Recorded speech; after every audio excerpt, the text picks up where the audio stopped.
नमस्कार दोस्तों, मैं doctor Siddharth Bansal Medigram super speciality hospital में ऑर्थोपेडिक सर्जन हूं और आज मैं आपके समक्ष आया हूं एक ऐसे विषय के बारे में बात करने के लिए जो हमारे जीवन में हमारे स्वास्थ्य के लिए बहुत ही महत्वपूर्ण है।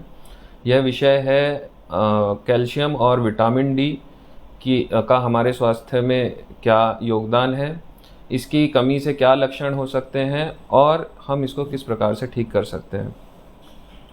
तो आज हम कैल्शियम और विटामिन डी के बारे में बहुत सारी बातें जानेंगे। आशा करता हूँ कि ये बातें आपके जीवन में आपके स्वास्थ्य के लिए लाभदायक होंगी। तो शुरू करते हैं। पहले बात करें हम कैल्शियम की, तो कैल्शियम हमारे शरीर में लगभग 99% मुख्य रूप से हमारी हड्डियों में और हमारे दांतों में होता है। तो हमारी हड्डियों और दांतों के स्वास्थ्य के लिए बहुत ही आवश्यक है कि हम पर्याप्त मात्रा में कैल्शियम का सेवन करें, उसका प्रॉपर तरीके से हमारे शरीर में एब्जॉर्प्शन हो और उसका अच्छी तरीके से हमारी बॉडी में मेटाबॉलिज्म हो। इसके अलावा लगभग 0.9% कैल्शियम आयोनिक फॉर्म में हमारी सेल्स के अंदर होता है, जिसके बारे में हम आगे चर्चा करेंगे। और बहुत ही कम लगभग 0.1% कैल्शियम हमारे खून में होता है। तो बहुत सारे लोग पूछते हैं कि ब्लड कैल्शियम का वो टेस्ट कराते हैं जो कि नॉर्मल आता है। तो मैं आपको ये बताना चाहता हूँ कि ब्लड कैल्शियम का टेस्ट एक बहुत अच्छा टेस्ट नहीं है और वो हमारे शरीर के अंदर हमारे कैल्शियम के लेवल को अच्छी तरीके से शो नहीं करता है। इसके बाद कैल्शियम का हड्डियों और दांतों के मजबूती के लिए तो रोल है ही, इसके अलावा भी इसके बहुत सारे फंक्शंस होते हैं। जैसे कैल्शियम हमारे बीपी को कंट्रोल करने में मदद करता है, हमारे कोलेस्ट्रॉल को कंट्रोल करने में मदद करता है। अब कोलेस्ट्रॉल हमारे शरीर में दो तरह का होता है, एक होता है एचडीएल और एक एलडीएल। तो एचडीएल जो होता है वो गुड कोलेस्ट्रॉल होता है और एलडीएल बैड कोलेस्ट्रॉल होता है। तो ये हमारे एचडीएल के लेवल को बढ़ाने में, जबकि एलडीएल के लेवल को कम करने में मदद करता है। इसके अलावा हमारी जो न्यूरॉन्स हैं उनके फंक्शन के लिए भी, यानी नर्व्स के फंक्शन में जब सिग्नल ट्रांसमिशन होता है तो एक न्यूरॉन से दूसरे न्यूरॉन में सिग्नल ट्रांसमिशन के लिए भी कैल्शियम आयंस की ज़रूरत होती है। इसके अलावा हमारी जो हार्ट की मसल्स होती हैं वो कंटिन्यूसली कॉन्ट्रैक्शन और रिलैक्सेशन करके हमारे ब्लड को हमारी बॉडी के अंदर पंप करती हैं। तो इस कॉन्ट्रैक्शन और रिलैक्सेशन के रेट और रिदम को कंट्रोल करने में भी कैल्शियम आयंस की ज़रूरत होती है। इसके अलावा हमारे बॉडी के कुछ हार्मोन्स, मेनली रिप्रोडक्टिव हार्मोन्स, पुरुषों के अंदर टेस्टोस्टेरोन, महिलाओं के अंदर ईस्ट्रोजन और प्रोजेस्टेरोन के लेवल को मेंटेन करने में भी कैल्शियम मदद करता है। इसके अलावा कुछ नई स्टडीज़ में देखा गया है कि कैल्शियम हमारे शरीर में कुछ स्पेसिफिक टाइप के कैंसर जैसे कि कोलोन कार्सिनोमा के रिस्क को भी कम करता है। एक बहुत ही मिथ रहता है लोगों के अंदर कि कैल्शियम लेने से किडनी स्टोन के चांस बढ़ जाते हैं। तो मैं यहाँ पे आपको बताना चाहता हूँ कि ये बात पूरी तरीके से ठीक नहीं है। किडनी स्टोन्स मेनली आपके कैल्शियम ऑक्जेलेट के बने होते हैं और बहुत सारी स्टडीज़ में ये देखा गया है कि कैल्शियम एक तरह से आपके ऑक्जेलेट के पूल को हमारे शरीर के अंदर कम करता है। तो अगर आप पर्याप्त मात्रा में कैल्शियम ले रहे हैं तो वो हमारे शरीर के अंदर किडनी स्टोन्स के रिस्क को इंक्रीज नहीं करता है। अब बात करते हैं कि कैल्शियम की कमी से क्या लक्षण हो सकते हैं। तो कैल्शियम की कमी से हमारे शरीर में आपके टूथ डिके यानी दांतों का जल्दी सड़ना, ब्रिटल टीथ यानी दांतों का टूट कर गिरना, चलते फिरते थकान होना, थाइज में काफ में पेन होना, मसल स्पाज्म या मसल के अंदर आपके टिंगलिंग, पैरों में टिंगलिंग, नमनेस यानी सुन्नपन, झंझनाहट जैसी समस्याएं, ड्राई स्किन की समस्या हो सकती है। इसके अलावा बच्चों के अंदर आपका लिथार्जी यानी थकान रहना, इसके अलावा चिड़चिड़ापन, इस तरह की समस्याएं हो सकती हैं। तो कैल्शियम की कमी की वजह से आपके एक्यूट सिम्टम्स यानी बहुत जल्दी आने वाले सिम्टम्स जनरली बहुत कम देखने को मिलते हैं।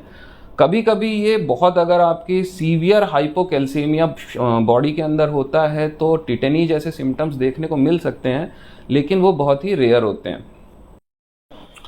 तो अब बात करते हैं हम कि कैल्शियम के सोर्सेज क्या हैं, किस तरह के खाने से हमको कैल्शियम अधिक मात्रा में, पर्याप्त मात्रा में मिल सकता है। तो सबसे इम्पॉर्टेंट सोर्स होता है कैल्शियम का मिल्क एंड मिल्क प्रोडक्ट्स, यानी दूध और दूध से बने हुए पदार्थ जैसे पनीर, दही, छाछ। तो इसकी खास बात यह है कि इसमें कैल्शियम के अलावा फास्फोरस और मैग्नीशियम भी पर्याप्त मात्रा में रहता है, जो कि कैल्शियम के एब्जॉर्प्शन को बढ़ाता है। अगर बात करें हम सब्जियों की, तो पत्ता गोभी, अरबी, धनिया, सभी प्रकार की दालें, और अगर फलों की बात करें तो केला, सीताफल और खजूर जैसे फलों में कैल्शियम पर्याप्त मात्रा में होता है। रोजाना के खाए जाने वाले खाने में जैसे ब्रेड, सोया मिल्क, टोफू, इनमें भी कैल्शियम मिलता है। और अगर आप नॉनवेज लेते हैं तो फिश एक बहुत अच्छा सोर्स है कैल्शियम का। तो हमें कितनी मात्रा चाहिए होती है कैल्शियम की? नॉर्मल एडल्ट्स के अंदर 600 से 800 मिलीग्राम प्रतिदिन कैल्शियम की आवश्यकता शरीर को होती है। अगर आप प्रेग्नेंट या लैक्टेटिंग मदर हैं तो आपको इसकी मात्रा लगभग 1000 से 1500 मिलीग्राम प्रतिदिन चाहिए। और बच्चों में जिनका ग्रोइंग स्केलेटन होता है उनके अंदर भी कैल्शियम की रिक्वायरमेंट थोड़ी सी ज़्यादा होती है। अब अगर कैल्शियम की डेफिशिएंसी आपके शरीर में है तो मरीज हमसे पूछता है कि हम कौन सा सप्लीमेंट ले सकते हैं। तो मैं आपको बताना चाहता हूं, जो मार्केट में अवेलेबल सप्लीमेंट्स कैल्शियम के हैं वो मुख्य रूप से दो तरह के होते हैं। एक होता है कैल्शियम कार्बोनेट और दूसरा कैल्शियम साइट्रेट। दोनों ही अच्छे कैल्शियम हैं, हम कोई भी सप्लीमेंट ले सकते हैं। लेकिन अगर हम कैल्शियम कार्बोनेट की बात करें तो ये बहुत ही इजीली अवेलेबल है। 90% टैबलेट्स जो मार्केट में अवेलेबल हैं उनके अंदर कैल्शियम कार्बोनेट ही होता है। लेकिन 4 से 5% लोगों के अंदर कैल्शियम कार्बोनेट का इंटॉलरेंस होता है, यानी जब वो इसको लेते हैं तो उनके पेट में दर्द होना, भारीपन होना या कब्ज की समस्या हो सकती है। तो उन मरीजों के अंदर हम कैल्शियम साइट्रेट को देना प्रेफर करते हैं। दूसरी बात है कि जो कैल्शियम कार्बोनेट है हम उसको जनरली खाने के साथ प्रिस्क्राइब करते हैं, क्योंकि कैल्शियम कार्बोनेट के एब्जॉर्प्शन को हमारे बॉडी का एसिड इंक्रीज करता है। तो अगर आप कोई इस तरह की दवाई या पदार्थ ले रहे हैं जिससे आपके पेट में एसिड का सिक्रीशन कम हो रहा है, जैसे कि एंटी एसिड ड्रग्स या फिर पीपीआई, तो हम प्रिस्क्राइब करते हैं कि आप कैल्शियम साइट्रेट वाला सप्लीमेंट लें। तो ये बात हुई कैल्शियम की। अब हम बात करते हैं विटामिन डी के बारे में। विटामिन डी को हम सनलाइट विटामिन भी कहते हैं, क्योंकि ये हमारे शरीर के अंदर सूरज की रोशनी से बनता है। तो मेरे हिसाब से जो हमारी सुबह की सनलाइट होती है वो इसका बहुत अच्छा सोर्स होता है, और हमें कम से कम आधे से 1 घंटे मॉर्निंग सनलाइट का सेवन जरूर करना चाहिए। विटामिन डी का मेन फंक्शन हमारे शरीर में कैल्शियम के एब्जॉर्प्शन और मेटाबॉलिज्म से रिलेटेड होता है। दूसरे फंक्शंस की अगर हम बात करें तो ये हमारी इम्यूनिटी को इंक्रीज करता है, यानी रोग प्रतिरोधक क्षमता को हमारी इंक्रीज करता है। ये देखा गया है कि विटामिन डी डेफिशिएंसी स्टेट्स में बहुत सारे तरह के इन्फेक्शंस, मुख्य रूप से ट्यूबरकुलोसिस, इन्फ्लुएंजा जैसी बीमारियां लगने का खतरा बढ़ जाता है। विटामिन डी डेफिशिएंसी के चलते हुए चेस्ट की प्रॉब्लम्स, जैसे जिनको हम अपर रेस्पिरेटरी ट्रैक्ट इन्फेक्शंस बोलते हैं, उनका खतरा भी बढ़ता है। बहुत सारी स्टडीज़ में देखा गया है कि विटामिन डी डेफिशिएंट लोगों के अंदर डिप्रेशन, हार्ट प्रॉब्लम्स, ओबेसिटी यानी मोटापा, डायबिटीज़ जैसे बीमारियों का रिस्क भी बढ़ जाता है। बच्चों के अंदर विटामिन डी डेफिशिएंसी रहने से उनको थकान, चिड़चिड़ापन या फिर डिलेड डेवलपमेंटल माइलस्टोन्स जैसी प्रॉब्लम्स हो सकती हैं।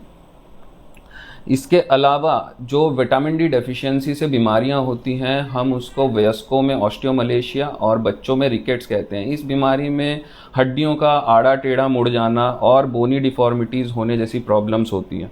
इसके अलावा आपका बोन का अधिक रिसॉर्प्शन होने की वजह से और मिनरलाइजेशन कम होने की वजह से ऑस्टियोपीनिया या ऑस्टियोपोरोसिस जैसी बीमारियां भी होती हैं, जिसमें हड्डियां इतनी कमज़ोर हो जाती हैं कि रिस्क फ्रैक्चर्स का रिस्क बॉडी के अंदर बढ़ जाता है। इसके बाद बात करते हैं कि विटामिन डी की डोज हमको कितनी चाहिए। तो डेली रिकमेंडेड डोजेज आपकी विटामिन डी की होती है लगभग 1000 इंटरनेशनल यूनिट पर डे। अगर विटामिन डी की डेफिशिएंसी है तो हम इसको पल्स डोजेज में दे सकते हैं, जिसमें हम वीकली 60,000 इंटरनेशनल यूनिट्स प्रिस्क्राइब करते हैं। अगर सीवियर डेफिशिएंसी है तो हम इसको इंजेक्टेबल फॉर्म में, मेगा डोजेज की फॉर्म में भी दे सकते हैं। तो विटामिन डी के सप्लीमेंट्स मार्केट में जो अवेलेबल हैं मेनली 2 तरह के होते हैं। एक होता है इनएक्टिव फॉर्म, जिन मरीजों के अंदर और कोई बीमारी नहीं है, मेनली किडनी और लीवर डिजीज़ नहीं है, उनको हम इनएक्टिव फॉर्म दे सकते हैं। इसको हम कोलेकैल्सिफेरॉल कहते हैं। इसकी अच्छी बात यह है कि यह सस्ता होता है, ईजिली अवेलेबल होता है और सेफ़ होता है, यानी शरीर के अंदर हमें इसकी किसी भी तरह की मॉनिटरिंग करने की ज़रूरत नहीं होती। दूसरा, जिन मरीजों के अंदर लीवर डिजीज़ होती है या किडनी डिजीज़ होती है, उनको हमें एक्टिव फॉर्म में विटामिन डी देना पड़ता है। तो जिनके अंदर लीवर डिजीज़ होती है उनके अंदर हम प्रिस्क्राइब करते हैं अल्फ़ा कैल्सीडायोल, और जिनको किडनी डिजीज़ होती है उनको हम देते हैं कैल्सीट्रायोल। तो ये आज हमने विटामिन डी और कैल्शियम के बारे में आपको संक्षेप में बताया।